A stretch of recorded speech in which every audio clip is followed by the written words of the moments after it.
మనకు తెలిసిందే కదండి, June 20th 8 వసంతాలు చాలా మంచి ఒక లవ్ స్టోరీగా మన ముందుకు వస్తుంది. ప్రేమ అంటే చేరాల్సిన గమ్యం కాదు, చేయాల్సిన ప్రయాణం అంటూ ఆ ప్రయాణాన్ని ఒక 8 వసంతాలలో చూపించడానికి మన ముందుకు తీసుకొస్తున్నారనమాట. దాని గురించి మాట్లాడడానికే మన హీరోయిన్స్ రెడీగా ఉన్నారు, సంజయ్ గారు and Shuddhi Ayodhya.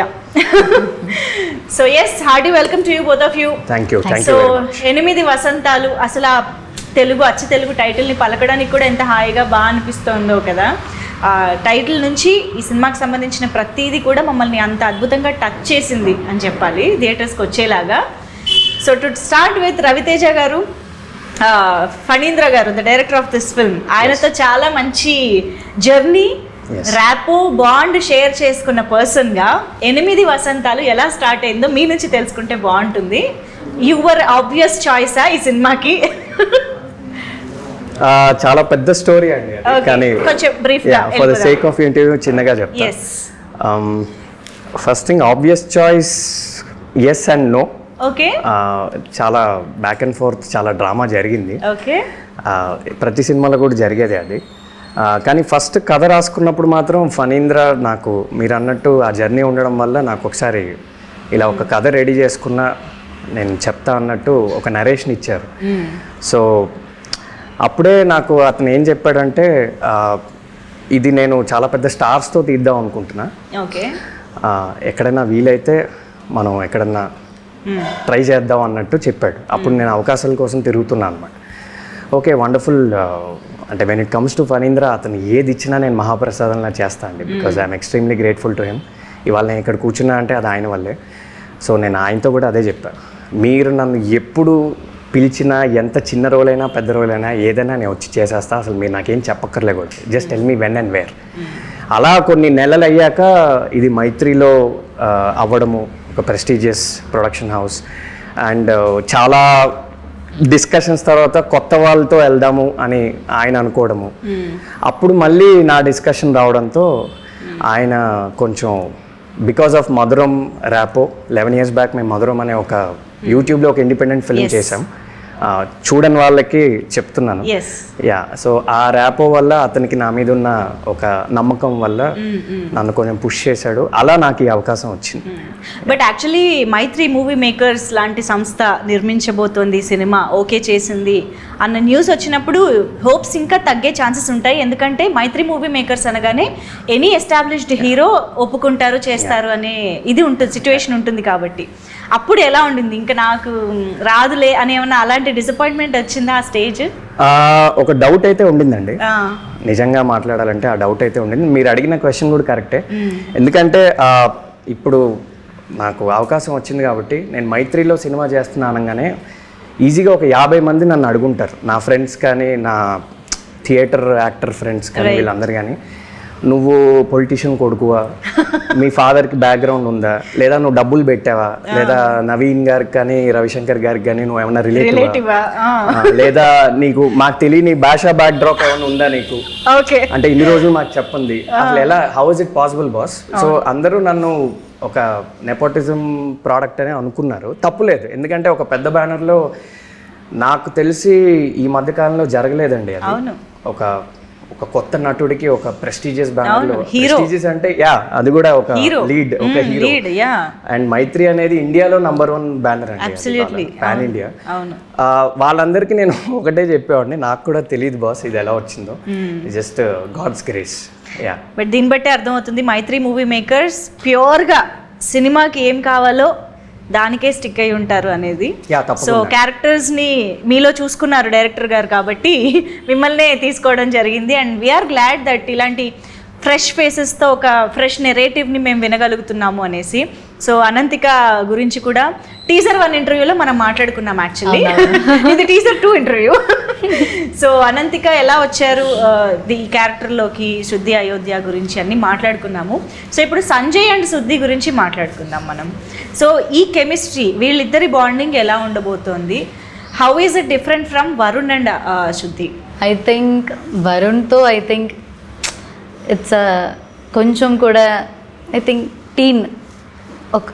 Teen kind of అవుతుంది. ఓకే, అయితే కానీ that there is depth and everything. కానీ maybe I don't know, maybe the age or something. ఇక్కడ మీకు కొంచెం మెచ్యూర్ అవుతుంది. అండ్ సో డెప్త్, చాలా డెప్త్ ఉంది, చాలా లేయర్స్ ఉంది. ఇక్కడ I think little more pure, real అలా ఉంటుంది. టీజర్ 2లో ఒక డైలాగ్ వచ్చిందండి మొన్న, అది బాగా పాపులర్ అయింది. ఆ డైలాగ్, ప్రేమంటే మనం చేరాల్సిన గమ్యం కాదు, చేయాల్సిన ప్రయాణం అని. మా love story track pretty much ఆ డైలాగ్ లో కన్వే అవుతుంది. అది ఎలా కన్వే అవుతుంది అనేది మనకి సినిమాలో తెలుస్తుంది. అదే ఆ డెప్త్ కూడా ఆ డైలాగ్ లోనే కవర్ అవుతుంది. అవునా? దట్ ప్రయాణం ఏంటి అనేది, ఆ ప్రయాణం ఏంటి అనేది, మా ప్రయాణం ఏంటి, నా ప్రయాణం ఏంటి అనేది సినిమాలో అంటే చాలా వండర్ఫుల్ గా ఒక్క లైన్ ద్వారా ఫణీంద్ర గారు కన్వే చేశారు. Is a terrific writer. So మీరు నాకు తెలిసి స్టోరీ స్టేజ్ నుంచి ఫాలో అయ్యి ఉంటారు, ఐ మీన్ ట్రావెల్ చేసి ఉంటారు, అండ్ మీరు కూడా క్యారెక్టర్లో చాలా ఇన్వాల్వ్ అయ్యారు కూడా. కాబట్టి ఫణీంద్ర గారు చెప్పాల్సిన ఈ ఆన్సర్ మీరు చెప్పగలుగుతారని నేను ఎక్స్పెక్ట్ చేస్తూ, 8 వసంతాలే ఎందుకు, 10 వసంతాలు ఎందుకు కాకూడదు, 6 వసంతాలు ఎందుకు కాకూడదు, 8 వసంతాల్లో సంజయ్ ఎన్ని వసంతాలు, వరుణ్ ఎన్ని వసంతాలు, ఇలాంటి డౌట్లు ఉన్నాయి, మాకు క్లియర్ చేయాలి. 12 ఎస్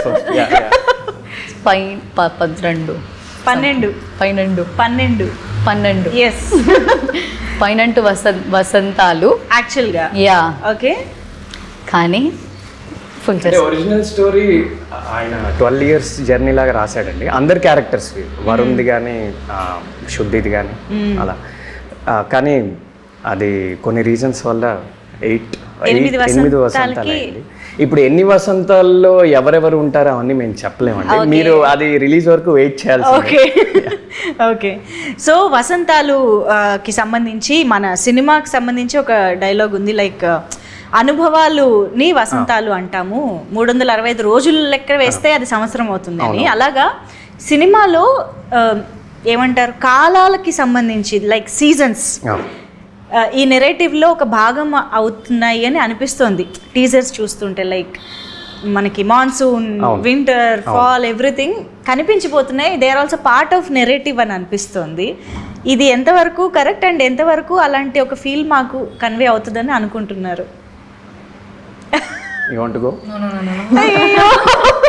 ఏం రివీల్, మీకు ఇన్స్ట్రక్షన్స్ బాగా ఇచ్చినట్టున్నారు ఫణీంద్ర గారు, ఏం రివీల్ చేయొద్దు అంటే.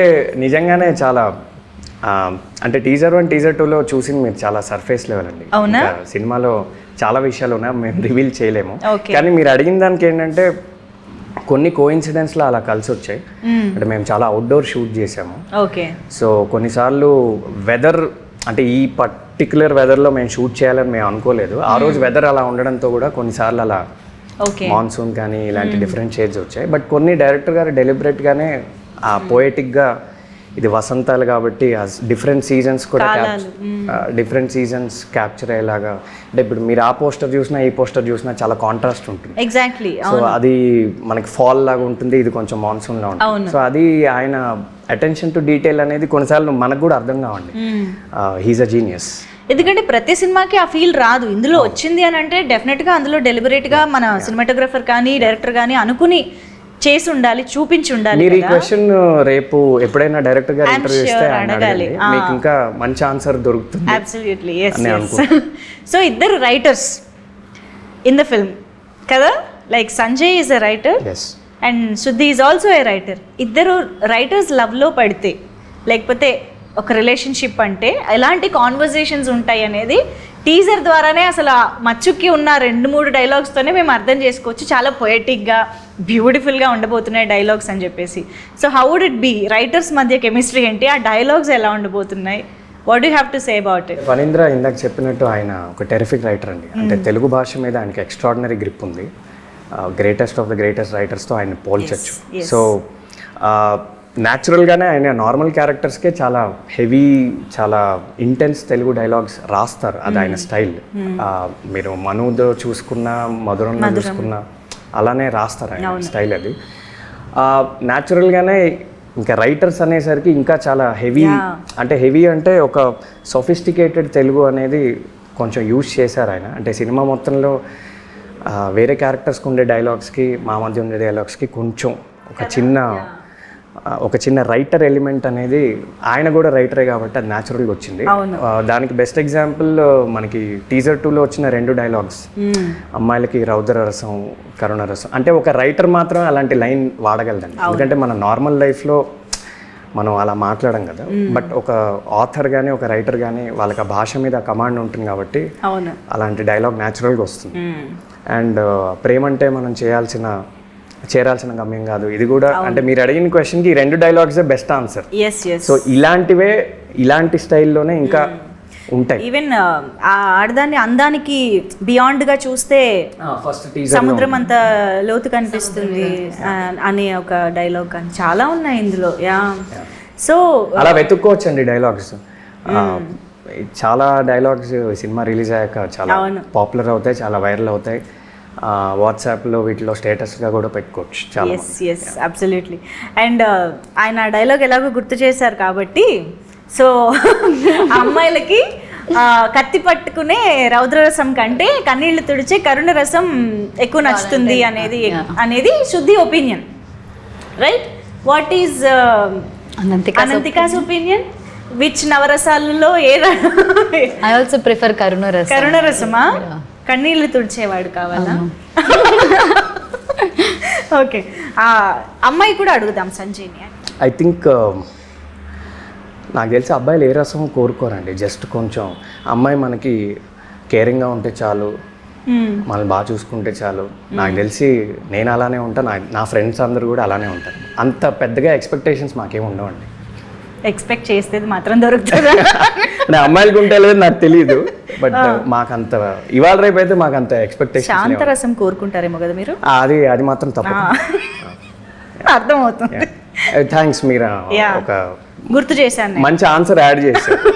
అర్థమైంది. అక్కడ నుంచి ఫైనల్గా వచ్చింది ప్రశాంతత. Okay, so after 11 years director గారితో మీరు మళ్ళీ వర్క్ చేసే అవకాశం దొరకడం, అఫ్కోర్స్ నాకు తెలిసి మీరు ఆన్ అండ్ ఆఫ్ కలుస్తూ ఉండొచ్చు, డిస్కస్ చేస్తూ ఉండొచ్చు, బట్ ఆన్ సెట్స్ ఆయన డైరెక్షన్లో వర్క్ చేయడం అనే ఎక్స్పీరియన్స్ మళ్ళీ ఇన్ని సంవత్సరాల తర్వాత దొరికింది మధురం అనే షార్ట్ ఫిల్మ్ తర్వాత. సో వాట్ చేంజ్డ్ అప్పటికి ఇప్పటికీ? ఎలాంటి మీ ఎక్స్పీరియన్స్లో ఎలాంటి మార్పు వచ్చింది? ఇది నన్ను చాలామంది అడిగారండి, ఎందుకంటే మీరు అన్నట్టే ఆ 11 years జర్నీ వల్ల. అగైన్ ఇది ఒక ఎస్సే ఆన్సర్, నేను కొంచెం చిన్న పారాగ్రాఫ్లో చెప్పడానికి చేస్తాను, కానీ ముందు ఒక కాంటెక్స్ట్ ఇవ్వాలి. నేను ఫణీంద్ర గారిని బ్యాక్ స్పేస్ అనే ఒక షార్ట్ ఫిల్మ్ చూసి నేను ఒక ఫ్యాన్ బాయ్ లాగా ఫేస్బుక్లో ఆయన అప్రోచ్ అయ్యాడు. ఆ రోజుల్లో ఇన్స్టాగ్రామ్ ఇవేమి ఉండేవి కాదు. సార్, నా పేరు సో అండ్ సో, నేను ఒక షార్ట్ ఫిల్మ్ చేశా, ఇవి నా 2 photos, మీరు ఎప్పుడన్నా నాకు ఒక అవకాశం ఇస్తారా? Back space is a terrific film అట్లా. సో అలా 3-4 సార్లు వెనకాల పడ్డాక మొత్తానికి ఆయన ఒక అపాయింట్మెంట్ ఇచ్చి అలా ఒక 3-4 times డిస్కస్ చేశాక ఆ మధురం అనే ఒక ప్రాజెక్ట్ అయ్యి, అది ఆయన కలిసిన కాంటెక్స్ట్. అప్పుడు నేను ఫణీంద్ర గారికి ఒక ఫ్యాన్ బాయ్, ఎప్పుడు ఇలానే చూసేవాడిని. నేను సెట్ మీద ఇలానే చూసా, ఇప్పుడు కూడా ఇలానే చూస్తున్నా. 11 years తర్వాత ఏదన్నా మారలేదంటే నేను ఆయన్ని చూసే విధానం. అప్పుడు this guy is going to change Indian cinema అలానే చూసా, ఇప్పుడు అలానే చూసా. సో నా పర్స్పెక్టివ్ ఏం మారలేదు. ఇంక ఎక్స్పీరియన్స్ అంటే again going back to 11 years, నేను నా ఫస్ట్ షాట్ మధురంలో ఆయన డైరెక్ట్ చేస్తున్నప్పుడు రోలింగ్ కెమెరా యాక్షన్ అని చెప్పినప్పుడు నేను కూర్చుని ఉన్నా. చాందిని చౌదరి గారు ద హీరోయిన్, నేను డైలాగ్ స్టార్ట్ చేసా, చెప్తూనే ఉన్నా. అదొక 9 minutes సింగిల్ టేక్ అయిందండి. సో ఆయన టేక్ ఓకే అని చెప్పాడు. టేక్ ఓకేనా అంటే యా ఓకే అన్నాడు. షోరా అంటే ఒకసారి 2 minutes అలా ప్లేబ్యాక్ పైన చూసేసి ఓకే అన్నాడు. సో ఆ మూమెంట్ నుంచి నా ఫస్ట్ డే ఫస్ట్ షాట్ అది.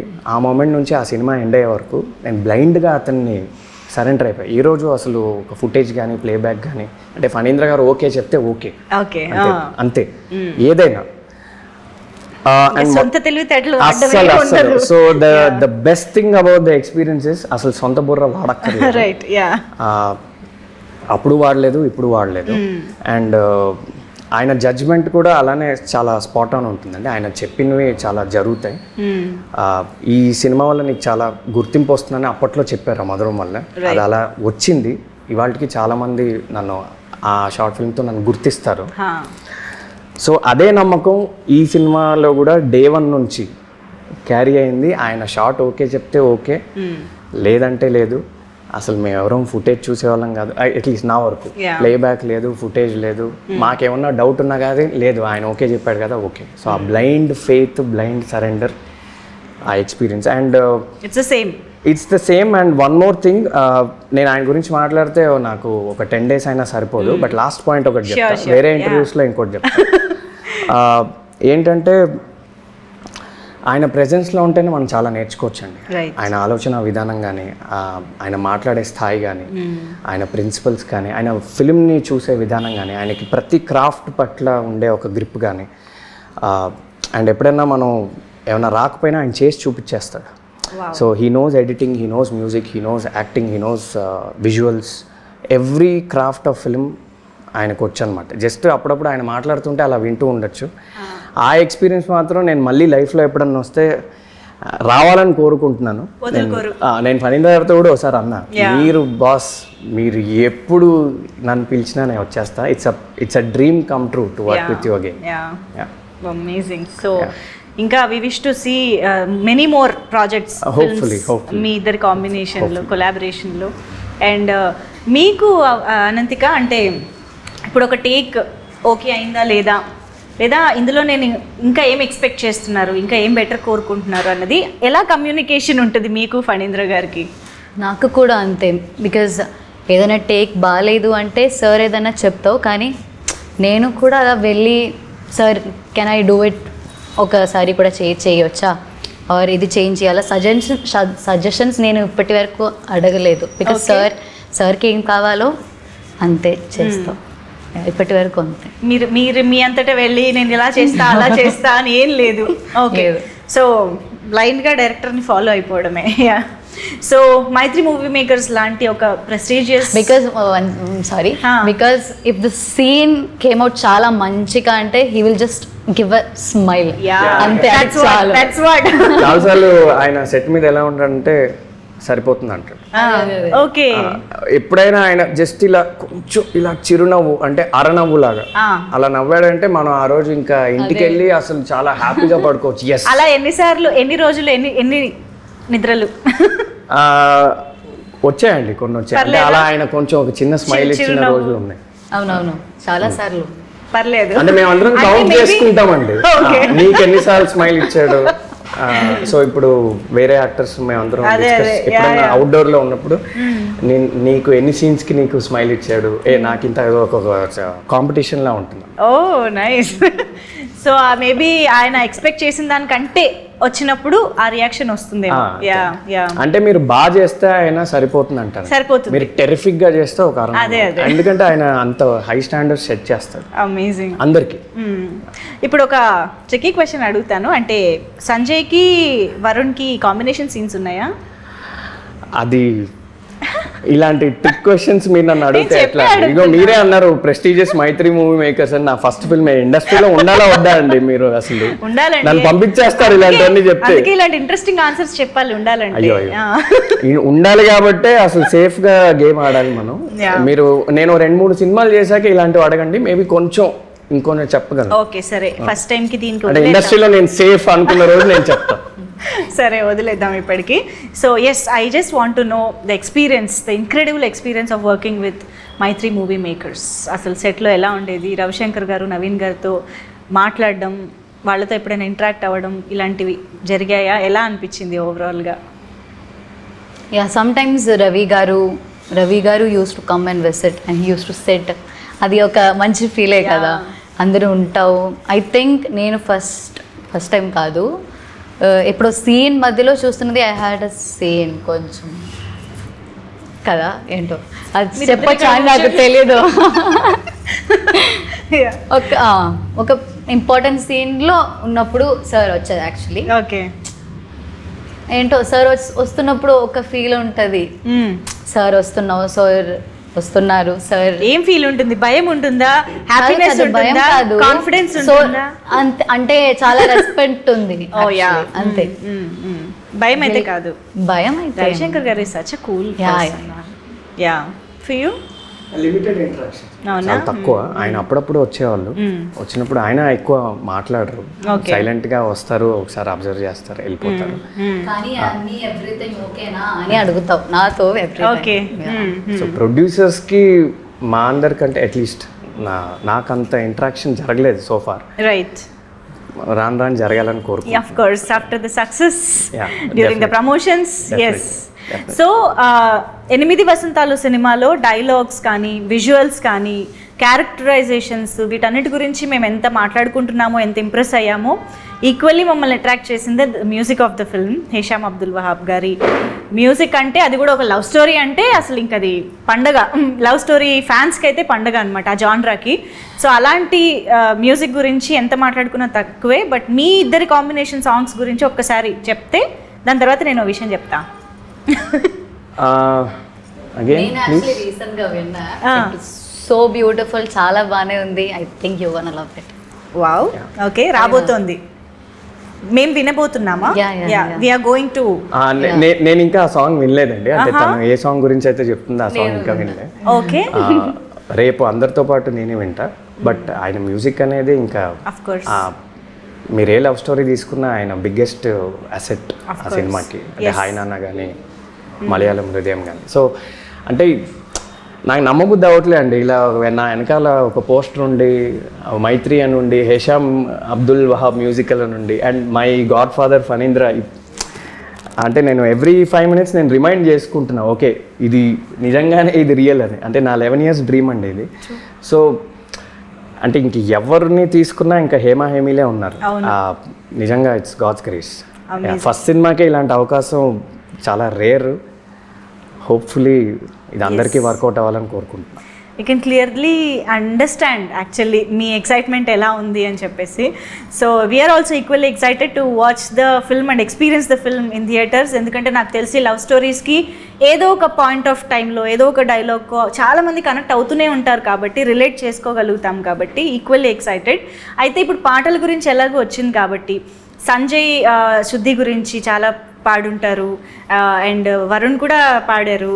ఇలాగా మనం పని చేద్దాం. మీరు నేను చూపించే స్టార్స్కి ఒక పాట డెడికేట్ చేయాలి అని అంటే ఏం చేస్తారనేది ఇప్పుడు మన సెగ్మెంట్.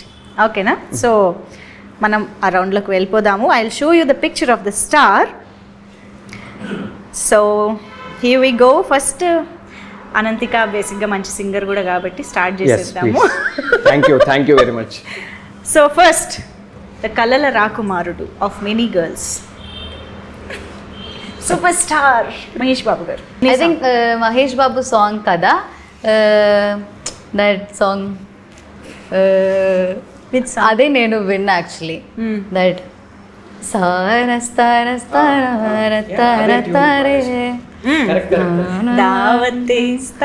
అదే నాకు తెలుసు యాక్చువల్లీ. ఫస్ట్ టైం నేను లైక్ ఈ సార్ సాంగ్ ఇది అని నేను అనుకున్నా. ఐ థింక్ అదే నాకు వచ్చింది మైండ్లో. సో ఇప్పుడు the icon star Allu Arjun గారికి which song would you dedicate? Maybe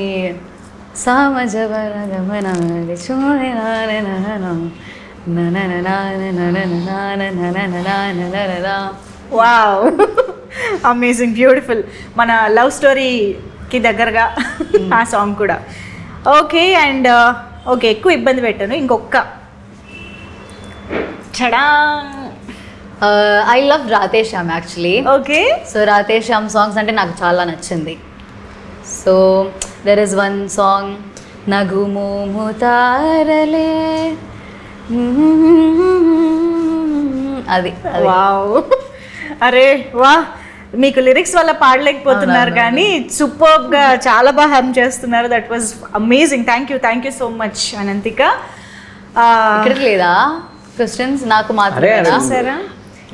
నేనే మాట్లాడుతున్నాను. ఇది జెలసియా, రివెంజా, అవుట్ ఆఫ్ ఎక్కడి నుంచి వస్తుంది అది? ఎందుకు లేదు, ఆబ్వియస్గా రవితేజ గారు కూడా ఉన్నాయి.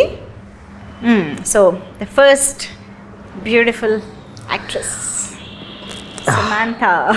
అత్తారంటే డారేదిలో సాంగ్ ఉంటుంది, కిర్రాక్ కిర్రాక్ కిరాక్ కిరాక్ పుట్టించావే, ఆ ఒక్కలైనే వచ్చి నాకు. ఓకే, ఆ లైన్ డెడికేట్ చేసేసామంతా. ఎస్, ఎప్పుడున్నా కిర్రాక్ పుట్టిస్తారు కాబట్టి స్క్రీన్ పైన. ఎస్, అండ్ నెక్స్ట్ నేను కొంచెం మాస్ సాంగ్స్ ఎక్కువ వింటా అండి. సో పక్కా లోకల్ నాకు సాంగ్ పాడడం రాదు, కానీ నేను థియేటర్లో చాలా ఎంజాయ్ వస్తుంది. పక్కా లోకల్ నేను పక్కా లోకల్ అంతే, తరినానే అంతే. ఓకే, ఇప్పుడు మాత్రం మీకు లిరిక్స్ తన్నుకుని వస్తాయి చూడండి, ఆటోమేటిక్గా వస్తాయి హీరోయిన్కి. My all time favourite Ananthika. నన్ను ఎవరన్నా నా ఫేవరెట్ యాక్టర్స్ ఎవరంటే నేను అనంతికానే చెప్తాను. ఓకే, సో ఫార్ ఇది రాసి పెట్టుకోండి అమ్మా, వచ్చే సంవత్సరాల్లో వసంతాల్లో తర్వాత ఇంటర్వ్యూస్, వేరే ఇంటర్వ్యూస్ లో కూడా ఇదే చెప్తా ఫ్యూచర్. ఓకే, నేనేం ఆన్సర్ మార్చను. మురారిలో ఒక సాంగ్ ఉంటుందండి, ముద్దొచ్చిన గోరింకవే తాను అందానికే అర్ధానివే కట్టున్న బొట్టున్న గోదా, కాస్ట్యూమ్ కూడా set. That's the perfect song for Ananthika. Hey this is amazing. భలే టైం గుర్తొచ్చింది, మై స్టార్స్ ఆర్ అలైన్డ్. మంచి పాట గుర్తొచ్చింది, సాంగ్ వినాలి, చాలా చాలా బాగుంటుంది. మీకు తెలియదు ఈ సాంగ్? నేను లింక్ పంపిస్తాను, బ్యూటిఫుల్ సాంగ్. ఫేవరెట్ హీరో ఇంకొక ఆయన ఉన్నాడండి, ఆయన ఫోటో చూపిస్తే మీరు కరెక్ట్ గా న్యాచురల్ స్టార్ నాని. ఓ ఓకే, అయితే చూపిద్దాం. సో నాకు నేను చెప్తా సాంగ్ దట్ జారే జారే నాకు చాలా సాంగ్స్ ఇష్టం యాక్చువల్లీ. ఆ సాంగ్ ఉంది, ఇంకా నేను చూసే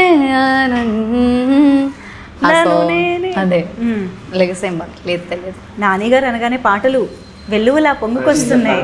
యా అర్థమైంది, ఇప్పుడే అర్థమైంది. Okay, so well done. So మంచి మంచి పాటలు అయితే గుర్తు చేశారు డెడికేట్ చేస్తూ. సో ఇప్పుడు ఇంకొక ఇంట్రెస్టింగ్ గేమ్లోకి వెళ్ళిపోదాం మనం. సో లవ్లో ఇప్పుడు మనకి చాలా మేజర్ రోల్ ప్లే చేస్తున్నది టెక్స్టింగ్. లైక్ మనం ఏం ఎక్స్ప్రెస్ చేయాలన్నా, దేని గురించి మాట్లాడాలన్నా మనం వెంటనే చేసేది వాట్సాప్ ఆర్ టెక్స్ట్. కాబట్టి నేను I'll give you some situations. ఆ సిచ్యువేషన్స్లో మీరు మీ పార్ట్నర్కి, ఐ మీన్ లవర్కి ఎలాంటి రిప్లై ఇస్తారో, ఎలాంటి టెక్స్ట్ చేస్తారో అనేది మాకు కావాలి. లవర్ కంటే లవర్కే. When you forgot their birthday or any important date, ఏం టెక్స్ట్ చేస్తారు? ఇప్పుడు నేను అంటే గర్ల్ ఫ్రెండ్ బర్త్డే మర్చిపోయారు ఫర్ ఎగ్జాంపుల్, ఆ రోజే నెక్స్ట్ డే కాదు, నెక్స్ట్ డే గుర్తొచ్చింది. నెక్స్ట్ డేనా ఆ రోజే గుర్తొచ్చింది. అబ్బా, ఇంత డీటెయిల్ స్టోరీ. అంటే దాన్ని బట్టి టెక్స్ట్ మెసేజ్ మారుతుంది కదండి. మర్చిపోయారంటే అర్థం ఏంటి? ఆ రోజు అయిపోయిందనే కదా. నెక్స్ట్ డే గుర్తొచ్చింది, ఏం టెక్స్ట్ చేస్తారు? నిన్న నేను 10 days బ్యాక్ ఫ్రాన్స్ నుంచి నీ కోసం ఒక రింగ్ ఆర్డర్ ఇచ్చాను. ఫ్రాన్స్ ఎప్పుడు వెళ్ళారు? రింగ్ ఆన్లైన్ ఆర్డర్ ఇచ్చాను. ఆన్లైన్ ఆర్డర్ ఇచ్చాను, అది షిప్మెంట్ డిలేస్ వల్ల అది రాలేదు. నేను విష్ చేస్తే ఆ రింగ్ నీకు ఇచ్చే విష్ చేద్దాం అనుకున్నా, ఆ రింగ్ లేకుండా నా మొహం నీకు చూపిలేకపోయా అని చెప్తా. ఆ రింగ్ ఇవాళ వస్తుందని చెప్పి వెంటనే 3 hours లో ఎక్కడి నుంచో బ్లింకిట్ నుంచో ఎక్కడి నుంచో తెచ్చేసాను. మన్మధుడిలో నాగార్జున గారి డైలాగ్, స్వీటీ నీ కోసం కోటి నుంచి పట్టుకొచ్చాను, సంథింగ్ అదే అంటున్నా. చాలా స్కెచ్ చేశారమ్మా, 2 నిమిషాల్లోనే ఇంత స్కెచ్ చేశారంటే ఒక 24 hours లో ఎన్నేసి ఉంటారు. తప్పదండి, తప్పదు. డ్రై 1 word రిప్లైస్ ఇస్తున్నప్పుడు, ఓకే కూడా కాదు, కే ఇవన్నీ వస్తాయి కదా, డ్రై 1 word రిప్లైస్. నేను రిప్లై చేయను, అది రిప్లై చేయదంట అనంతిక. రవితేజ ఏం చేస్తారు? మేబీ డైరెక్ట్లీ కాల్, రూడ్గా కాదు నేను, మేబీ అంతే. చాలా పెద్ద మనసు అనంతిక. నా వెంటనే నా మెసేజ్ ఏముంటుందంటే, నా వల్ల ఏమైనా తప్పు జరుగుంటే సారీ అని చెప్పి అక్కడితో అది ఏం చేసేస్తా. ఒకవేళ తప్పు లేకపోయినా సారీ అనేది పడి ఉంటుంది కాబట్టి. Oh my God. ఓకే, చాలా మందికి చాలా ఇన్స్పిరేషన్ ఇప్పుడు మీరు. ఏదైనా ఆక్వర్డ్ మూమెంట్ అయినప్పుడు, జరిగినప్పుడు, అంటే ఫర్ ఎగ్జాంపుల్ ఇప్పుడు మీరిద్దరూ ఎక్కడైనా తిరుగుతున్నప్పుడు కనిపించి, అంటే ఫ్యామిలీ మెంబర్స్కి కనిపించడం కానీ, ఇలాంటివి ఏమైనా అనుకోని సిచ్యువేషన్స్, ఆక్వర్డ్ సిచ్యువేషన్స్ ఏమైనా జరిగితే, బయట మిమ్మల్ని మీ ఫ్యామిలీ మెంబర్స్ చూసేశారు, కట్ చేస్తే వరకు వాళ్ళు వెళ్ళిపోయారు, అప్పుడు ఏం మెసేజ్ పెట్టుకుంటారు? అంటే ఒకరికొకరు అంటే లైక్ మీరు మీ ఫ్యామిలీకి ఏం మెసేజ్ పెడతారు? ఫ్యామిలీ కాదు, మీరు మీ గర్ల్ ఫ్రెండ్. మన ఇద్దరము ఒక చారిటీ కోసము వెళ్తూ, నువ్వు ఆ చారిటీ ఆర్గనైజేషన్లో వాలంటీర్ అని నేను మా ఇంట్లో చెప్పాను. సో ఏం అనుకోకు, నెక్స్ట్ టైం ఎదురుపడినప్పుడు మాత్రం ధైర్యంగా yes she's my girlfriend అని చెప్తా. ఇలాంటి టెక్స్ట్ మీకు వచ్చినప్పుడు మీరు ఎలా రియాక్ట్ అవుతారండి? చారిటీ కోసం కలిసామని చెప్తే I want your reaction for this text, అంటే దిస్ పర్టికులర్ టెక్స్ట్ యాక్చువల్లీ. అంటే ఇంట్లో కూడా వెళ్ళి చారిటీ చేస్తున్నా అంటే కొంచెం పేరెంట్స్ దగ్గర లేదా ఫ్యామిలీ దగ్గర పాయింట్స్ నాకు అయిపోయింది. చారిటీ కోసం ఈ అమ్మాయిని కలిసాను అని చెప్పారు తప్ప ఇంకా రిలేషన్ గురించి చెప్పలేదండి. How would you react if your boyfriend does this? It's okay. అయ్యా ఇంత మంచిది ఏంటన్నంత ఆ శాంతరసం అండి. ఇందాక మీరు అన్నారు కదా అమ్మాయిల్లో ఏం కావాలంటే ఆ శాంతరసం తనలో ఉందన్నమాట. శుద్ధికే కాదు చూసే ఆడియన్స్ అనంతిక కూడా పడిపోయేలా ఉన్నారు ఈ ఆన్సర్స్కి. సో మీరే ఒక కాన్వర్జేషన్ స్టార్ట్ చేయాలని అంటే how would you start a conversation? First the senior Ravi గారు. ఇండస్ట్రీలో ఆమె సీనియర్ అండి. సో ప్లీజ్ నీది ఇది ఎన్నో సినిమా? 6వ సినిమానా? కాదు 4వ సినిమా. సో నువ్వు నన్ను ఇలా ర్యాగింగ్ చేయకూడదు, నువ్వే సీనియర్. మీది ఎన్ని ఇయర్స్ అండి? ఇది నా ఫస్ట్ సినిమా అండి. ఎన్ని ఇయర్స్ కాదు, ఇండస్ట్రీలో ఎన్ని ఇయర్స్ కాదు, సినిమా ఇదే first. Okay done. Yeah Ravi గారు చెప్పండి. How would you start a conversation with your girlfriend? Girlfriend తో కాన్వర్సేషన్ స్టార్ట్ చేయాల్సిన అవసరం ఉండదు కదా. అంటే ఆమె మూడ్ బాగాలేదా లేదా లైక్ ఏదైనా తీసుకోండి. మీరు ఇంట్రెస్టింగ్ గా ఏదైనా ఒక కాన్వర్సేషన్ బిల్డ్ చేయడానికి స్టార్ట్ చేయాలి అంటే ఎలా? అంటే యాక్చువల్లీ గర్ల్ ఫ్రెండ్ కాకపోయినా ఫస్ట్ టైం మెసేజ్ చేస్తున్నారు అనుకోండి, for example just you have met అంతే, క్రష్, ఫస్ట్ టైం టెక్స్ట్ చేస్తున్నారు, ఏమని టెక్స్ట్ చేస్తారు? అంటే అందరు అబ్బాయిలాగా చాలా మంది అబ్బాయిలాగా ఫస్ట్ గూగుల్లో best 10 first text messages to a girl అని ఏదో కొడితే, లేదా చాట్ జీపీటీలో ఏదో కొడితే కొన్ని వస్తాయండి. కొన్నిసార్లు ప్రతిసారి బ్రెయిన్ పనిచేయదు కదా. అందులో మనకి కొన్ని లైన్స్ వచ్చినప్పుడు మరీ కాపీ పేస్ట్ చేస్తే దొరికిపోతాం కాబట్టి అక్కడక్కడ కొన్ని పదాలు ఇదటు అది ఇటు వేసుకుని కొంచెం మరీ పర్ఫెక్ట్ ఇంగ్లీష్లో ఉన్నా దొరికిపోతాం కాబట్టి కావాలని కొంచెం గ్రామర్ మిస్టేక్స్ 1-2 వేసేసి అలా కొంచెం అటు తిప్పి ఒకటి పంపిస్తాను. అమ్మాయిలందరూ షాక్. ఇది ఐడియా రానప్పుడు, అప్పుడప్పుడు ఐడియా వచ్చినప్పుడు న్యాచురల్గానే ఏదో వస్తుంది కదండి. అంటే రవి గారి నుంచి ఎంతమందికి మెసేజెస్ వెళ్ళాయో నాకు తెలియదు. సో ఒకసారి చూసుకోండి అమ్మా ఫస్ట్ మెసేజ్ ఏంటని. మీరు చాలా ఇంట్రెస్టింగ్ ఉన్నారు, can I take you out for coffee, ఇది మోస్ట్ కామన్ అండి. కానీ ఇప్పుడు నేను అలాంటి మెసేజ్ పెట్టలేను, నేను కమిటెడ్ కాబట్టి ఎవరికి. సో మేబీ ఇదివరకు చాట్ జీపీటీ అండి. అంటే చాట్ జీపీటీ లేని రోజుల్లో ఏదో గూగుల్ అంతే. ఎక్స్పీరియన్స్ నాకు లేదు. అవును, అది మీ నుంచే వస్తుంది ఆ మెసేజ్ కాబట్టి. ఏం మెసేజ్ వస్తుంది?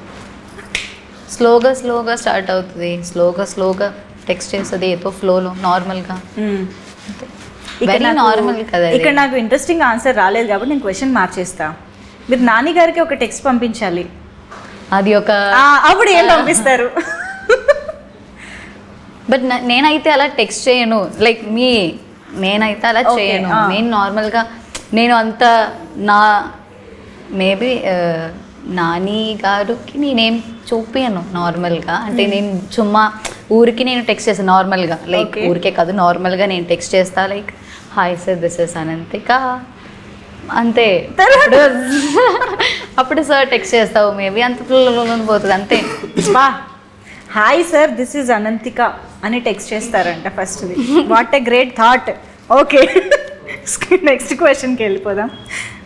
When you see them online after good night, అంటే అలాంటి టైంలో ఏమీ టెక్స్ట్ చేయకపోవడమే బెటర్ అండి. ఎందుకంటే అలాంటి టైంలో టెక్స్ట్ చేస్తే మేబీ చాలామంది అబ్బాయిలు ఫేస్ చేసే ఉంటారు. నువ్వు ఎందుకు నన్ను ఇన్ని క్వశ్చన్స్ అడుగుతున్నావు, అంటే నువ్వు నన్ను అనుమానిస్తున్నావు అని రేపు మార్నింగ్ గొడవ అవుతుంది. అదేదో అప్పటికప్పుడు మనం వదిలేసి సర్లే మనకి ఎందుకని పడుకుంటే అట్లీస్ట్ రేపు మార్నింగ్ పీస్ ఉంటుంది. అప్పుడు కొంచెం టెన్షన్గా ఉన్నా కానీ అంటే వ్యాలిడ్ ఆన్సర్. ఇగ్నోర్ చేసేయడం బెస్ట్ అండి. అంటే బెస్ట్ అంటే నేను ఇగ్నోర్ చేస్తా అంటున్నాను, ఏం సలహా ఇవ్వట్లేదు కాదు. ఇంత ఎక్స్పీరియన్స్డ్ ఆన్సర్స్ వస్తున్నాయి, పక్క కమిటెడ్ అంటున్నారు. ఓకే అంటే మరి మేబీ అందుకే నాకు లవ్ స్టోరీ ఛాన్స్ వచ్చిందేమో. న్యాచురల్గా వస్తాయి. మేబీ ఓకే, మీకు ఒక అసలు తన ఫోనే చెక్ చేయదండి గుడ్ నైట్ అన్నాక. ఇంకా పడుకుంటుంది. యా కరెక్టే, అనంతిక ఇస్ ఎ గుడ్. ఎందుకంటే మార్నింగ్ లేచి మళ్ళీ డాన్స్ ప్రాక్టీస్ అవన్నీ చేయాల్సి ఉంటుంది. Yeah when they are too friendly to someone else also, I mean does that bother you? అప్పుడు ఎలాంటి టెక్స్ట్ చేస్తారు?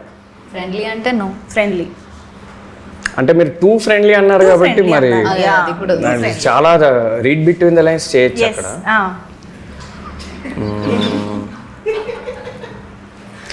నువ్వు ఎవరితో అయితే టూ ఫ్రెండ్లీగా ఉన్నావో వాళ్ళకి నువ్వు కమిటెడ్ అని తెలుసు కదా అని ఒక క్వశ్చన్ మార్క్ అడుగుతా అంతే.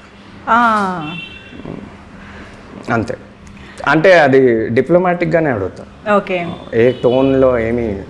ఓకే, మీరు లవ్ స్టోరీ ఎప్పుడు రాస్తున్నారండి? ప్రయత్నిస్తా అండి. ఇక్కడ కొంతమంది ఇద్దరు మంచి రైటర్స్ ఉన్నారు, వాళ్ళు ఎప్పుడైనా సహకరిస్తారు. ఇంత ఎక్స్పీరియన్స్ ని వేస్ట్ చేసుకోకూడదు, మీరు రాసేయండి. చాలా రిలేటబుల్ ఆన్సర్స్ కూడా ఇచ్చేసారు కాబట్టి. యా, బట్ ఐ థింక్ 8 వసంతాల్లో డెఫినెట్ గా ఇలాంటి చాలా రిలేటబుల్ ఎమోషన్స్ అయితే ఉంటాయని అర్థం అవుతోంది. సో మేము సినిమా చూడడానికి వెయిట్ చేస్తున్నాము. But before we wrap this up, 8 Vasanthalu మాకు ఎలాంటి ఎక్స్పీరియన్స్ ఇస్తుంది అనేది థియేటర్లో చూస్తాము. మీకు ఎలాంటి ఎక్స్పీరియన్స్ ఇచ్చింది, లేకపోతే మీ మెమరబుల్ మూమెంట్స్ ఆన్ సెట్స్ కానీ ఇవేమన్నా చెప్పాలనుకుంటే ప్లీజ్. నాకైతే మేబీ లాస్ట్ డే అంతే. బికాజ్ లాస్ట్ డే మనకి ఇది అంత ఏంటి, వీఆర్ ఎండింగ్ కదా, ఎండింగ్ ప్రాసెస్లో ఉన్నా. అది ఐ థింక్ అది మనకి we're not able to digest that. Okay అవుతుంది షూటింగ్, అవును అయిపోయింది, రేపు నుంచి మనం ఎవరు కలవను. ఏడ్చలేదు. Okay, but you fell that ఏడవా అది. ఓకే ఓకే, కానీ వేరే రీజనా? Okay, last day it was very beautiful. కానీ స్టిల్ ఐఎమ్ నాట్ ఫీలింగ్ 8 వసంతాలు అయిపోయింది అని. Still it's like a home లాగా అంతే. Super. Yeah, first most common answer ఒకటి ఇస్తా అండి. ఆ షూట్ మొత్తం మెమరబుల్ ఎక్స్పీరియన్స్. పిక్నిక్ లా జరిగింది, అవుట్డోర్. మేము చాలా లొకేషన్స్ లో కూడా షూట్ చేసాం, పిక్నిక్ లా జరిగింది. అది కూడా ఫ్యాక్టే, కానీ కామన్ ఆన్సర్. అయితే నాకు నిజంగా ఇది చాలా పెద్ద డ్రీమ్ కమ్ ట్రూ అండి. ఇందాక నేను 2-3 సార్లు చెప్పాను. ప్రీ రిలీజ్ ఈవెంట్లో స్పీచ్ అవకాశం వస్తే మళ్ళీ ఇంకా చెప్తాను. చాలా పెద్ద డ్రీమ్ ఇది. అసలు ఇది డైజెస్ట్ చేసుకోవడానికి నాకు చాలా రోజులు పట్టింది. షూట్ అప్పుడు కూడా అప్పుడప్పుడు నమ్మబుద్ధి అయ్యేది కాదు, ఇంత పెద్ద యూనిట్లో నేను పనిచేస్తున్నానని. లేకపోతే ఇంకా స్టాండ్అవుట్ మూమెంట్స్ అయితే నాకు 3 ఉన్నాయండి. ఓకే, ఒకటి అది నేను డీటెయిల్స్ చెప్పలేను, కానీ ఒకరోజు నాకు ఒక స్టాండింగ్ ఓవేషన్ వచ్చింది సెట్ మీద. అది నేను లైఫ్ లాంగ్ గుర్తుపెట్టుకుంటా. అది డీటెయిల్స్ నేను చెప్పలేను, మేబీ సినిమా రిలీజ్ అయ్యాక మళ్ళీ మనం కలిస్తే నేను చెప్తాను ఏ సీను ఎక్కడ అనేది చెప్తాను. అది ఎక్స్ట్రాడినరీ మూమెంట్ అది. ఎందుకంటే నేను అది ఎక్స్పెక్ట్ చేయలేదు, అది అనుకోకుండా ఒక మ్యాజికల్ మూమెంట్ లాగా అలా జరిగింది. రెండోది, ఒకరోజు అంటే చాలా గాలివాన, ఒక పెద్ద స్టామ్ అలాంటి ఒక సిచ్యువేషన్ ఉండిందండి అవుట్డోర్లో మేము షూట్ చేస్తాం. అంటే ఇంకా ఇంపాసిబుల్ ఆ రోజు షూట్ చేయడం. ఇదే కదా, ఇదే కరెక్ట్. ఈ షాట్ అప్పుడు అండ్ ఇంకో సీన్ కూడా ఉంటుంది దీని ఫాలో అప్ సీన్. ఆ రోజు ఏంటంటే నాకు తెలిసి డైరెక్టర్ గారు యూనిట్ మొత్తం కూడా ప్యాకప్ చెప్పేద్దాం అనుకున్నారు. ఒకసారి కండిషన్స్ చూసి ఏంటిది ఇలా ఉంది, అసలు కెమెరా పెట్టడమే ఇంపాసిబుల్లా ఉంది, గాలికి ఎగిరిపోతున్నాయి అన్ని, బట్టలు ఎగిరిపోతున్నాయి, జుట్టు ఎగిరిపోతుంది, ఏం లేదు. ఆ రోజు మొత్తానికి షూట్ చేయాల్సి వచ్చిందండి. That's the beauty of cinema. ఆ రోజంతా అలానే ఉండింది వెదర్. ఒక్క అరగంట కూడా మాకు ఒక అనుకూలమైన పరిస్థితి లేదు. ఆ మార్నింగ్ నుంచి నైట్ వరకు షూట్ చేసాము, అనుకున్న సీన్ షూట్ చేసాము, అనుకున్న అవుట్పుట్ వచ్చింది. డైరెక్టర్ గారు సూపర్ హ్యాపీ. కొన్ని ఎక్స్ట్రీమ్లీ బ్యూటిఫుల్ షాట్స్ ఆ రోజు వచ్చాయి. అది ఆ రోజు ఇంటికి వెళ్ళాక అసలు నేనే నమ్మబుద్ధి కాలేదు, అసలు ఎలా జరిగింది వాళ్ళ షూట్ అని. ఏమి అంటే అంత గాలంటే మైక్లో ఇన్స్ట్రక్షన్స్ కూడా ఏం వినపడేవి కాదు. సంహౌ గట్టెక్కాము అండ్ చాలా బాగా వచ్చింది. ఆ రోజు ఒక సాటిస్ఫాక్షన్తో పడుకున్నాం. ఓకే, మనం ఒక ఛాలెంజింగ్ వెదర్లో కంప్లీట్ చేసాం. అది బ్యూటిఫుల్ మెమరీ. అది కూడా చూస్తుంటే మంచి బ్రీజీ ఫీల్ వస్తుంది. అండ్ ఇంకొకటి most importantly day 1 of shoot. Okay, అది ఇంకా లైఫ్ లాంగ్ గుర్తుండిపోతుంది. ఎందుకంటే నా ఫస్ట్ సినిమా ఫస్ట్ డే, అందులోనూ డే 1 నాకు చాలా పెద్ద సీన్ పడింది అనమాట. అంటే ఏదో చిన్న సీన్ ఇలా కాదనమాట, ఇంపార్టెంట్, చాలా ఇంపార్టెంట్ సీన్, చాలా డెప్త్ ఉన్న సీన్ అది. ఫస్ట్ డేనే పడింది. నేను చాలా టెన్షన్ పడ్డా, ఏంటి ఫస్ట్ డేనే మనకి ఇంత పెద్ద సీన్ వచ్చింది ఏంటని. కానీ ఆ రోజు కూడా చాలా మంచిగా జరిగింది. ఆ రోజు నేను కొంచెం కాన్ఫిడెన్స్ వచ్చింది. అంటే ఓకే, మనం ఏదో అనుకుని దిగాము, మనం అనుకున్న దానికి ఇక్కడ ఉన్నదానికి అంత వ్యత్యాసం ఏం లేదు, మనలో మ్యాటర్ ఉంది, మనం నిలబడచ్చు. కాన్ఫిడెన్స్ ఆ రోజు ఆ డే 1 షూటింగ్ అయ్యాక స్మూత్గా అయ్యాక వచ్చింది. పర్ఫెక్ట్, ఈ మూడ్ అండి. Wow, amazing. Thank you. So after release కూడా ఇలాంటి మెమరబుల్ మూమెంట్స్ ఇంకా రావాలి అని కోరుకుంటున్నాము. అండ్ 8 వసంతాలు మాకు ఒక మెమరబుల్ ఫిల్మ్ అవ్వాలని కూడా మనస్ఫూర్తిగా కోరుకుంటున్నాము. So thank you so much for being with us. Thank you.